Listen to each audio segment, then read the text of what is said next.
what goes around comes around, which means whatever we put out into the world comes back to us. If we are kind, kindness will be shown to us. If we are irritable and ornery, irritation and orneriness will come back to us. If we show mercy, we will receive mercy. Well, there's another saying, you cannot give what you have not received. So if we've never been shown kindness, we can't offer kindness. If we've never received patience, we have no patience to give. If we've never received mercy, we can't offer mercy to others. Jesus said, "Blessed are the merciful, for they will receive mercy." Gotta get some water, sorry. I think the dust is winning. I agree.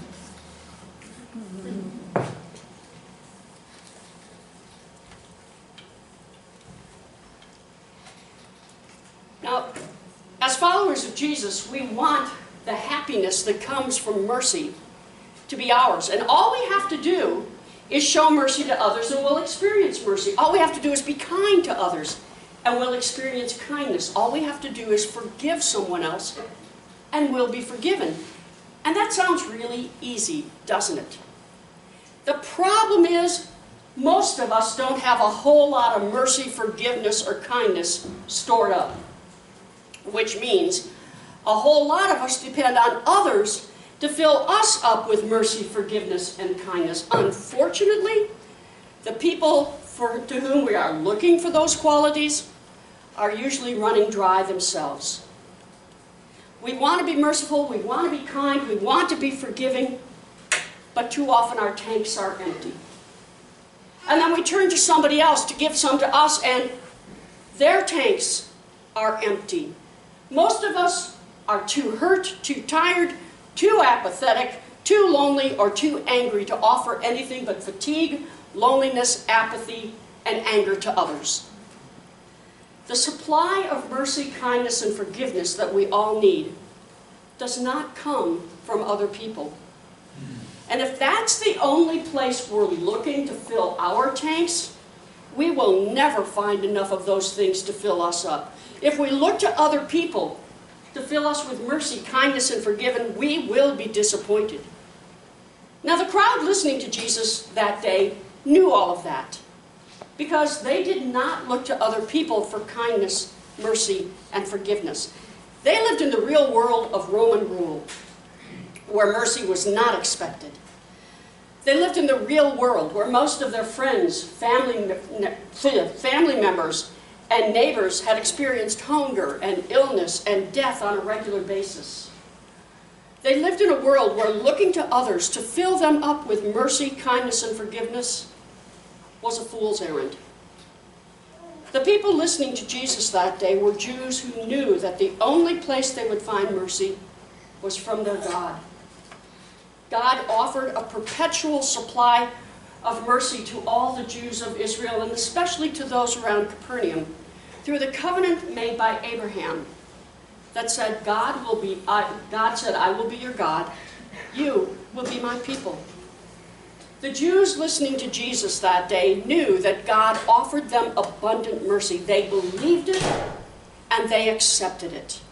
And they knew that the more they embraced God's mercy for them, even in the midst of Roman rule, even in the midst of Roman oppression, the more mercy that they would receive in their lives. Now, God, through Jesus, has offered that same kind of mercy to us. Jesus was killed on a cross by humankind, and God refused to let us throw Jesus and God out of our lives. Instead, God returned Jesus to life and to us as an act of mercy. Even when we did the worst possible thing we could ever do, even when we murdered God in our midst, God showed mercy and raised Jesus back to life on the third day as a way of saying, "You can't get rid of me. I forgive you. Here I am."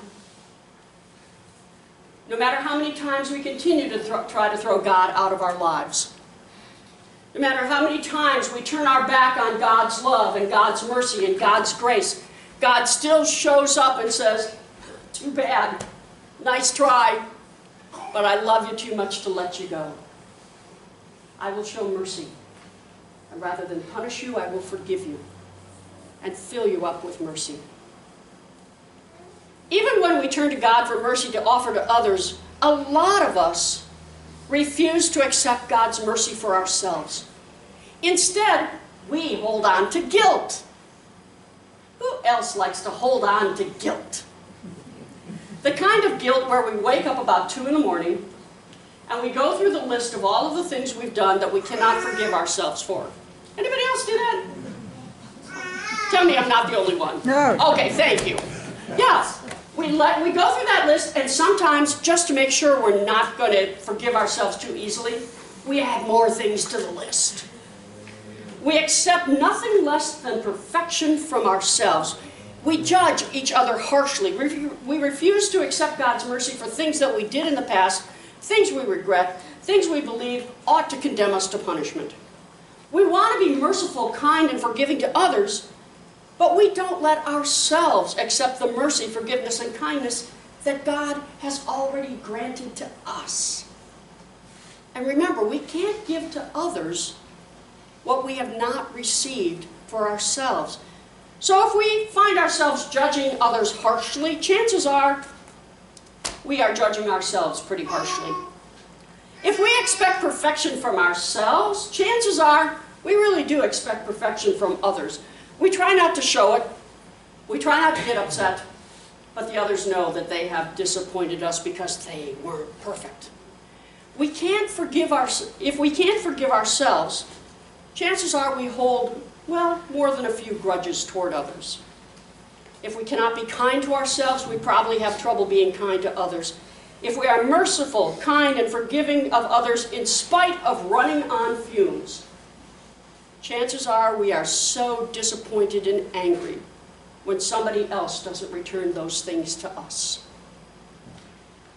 God is our only true source of mercy. We are completely dependent on God for mercy, forgiveness, and kindness. And even when we know that, we have to ask ourselves, what is it that keeps us from accepting God's mercy in our lives? We know in our heads that we're already forgiven for all of those places and all of those times we've messed up. But if we hold on to guilt, we're still holding on and rejecting God's mercy toward us. And we have to ask ourselves the question, what are we gaining by denying ourselves that kind of love and compassion and forgiveness? Why do we refuse to let God be God and impose a harsher life upon ourselves and upon others? If we want to be merciful people who can offer mercy, forgiveness, and kindness to others, we have to start by accepting God's mercy for ourselves. God loved us enough to come live with us, and when we murdered Jesus to get God out of our lives, God refused to go away. Instead, God came back and said, I forgive you. Here I am, I still love you. We can't give what we've never accepted from God. God knows how much mercy and how merciful we can become. So God is merciful. Now, the day we accept God's mercy is the day that we can offer that mercy to others. And that is the day when we will truly be happy and blessed. More than that, it's the day that our world will become more merciful. That is the day our culture will become more forgiving. That is the day our nation will become more kind. See, I worry about our nation. I'm worried about the soul of our nation. I worry about the way we treat each other and the way we treat other nations and other ethnicities. I worry about our willingness to spend more money on weapons than we do on acts of mercy and kindness. I worry about words and behaviors that imply white Americans are more valuable than anyone else. I worry about our national attitude toward those who are running away from violence and oppression, toward safety in our borders. I worry that our nation is forgetting how to be merciful. I worry that we have forgotten that true happiness and true blessing is found by being merciful. Now, I know some of you are already thinking, oh my goodness, she's wandered away from preaching and gotten onto politics. And politics don't belong in the pulpit. And I know, some of you have warned me in so many words not to get political, or else. You've never said what or else is, but or else. I have to tell you, I do not believe that these are political issues. They are theological issues. They are issues that reflect our faith. They are issues that reflect our faith in a country that says we pledge our allegiance to God and the flag. I worry that every time we make those issues political, we're avoiding the real story, which is this is a story and a comment on our faith. And after studying the prophets, the Gospels, and the Beatitudes, I'm convinced that all the issues we've made political are really theological issues, and they speak more to the integrity of our faith than they do to our political party or our political leanings.